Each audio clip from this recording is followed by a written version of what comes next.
The Naviate command, update alignment from network parts, allows for alignments that have been created from pipe networks to be updated if the network is changed.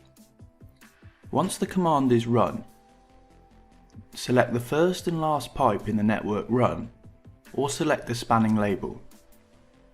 Then select the alignment to be updated.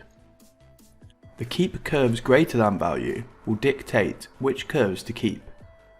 Add missing breakpoints is used when additional nodes have been added to the pipe network. Answer yes to add them to the alignment. The curve radius for tangent to tangent will add small curves at each of the tangent points to prevent bow ties when creating corridors. Set this to 0 to maintain the tangent to tangent joint on the alignment.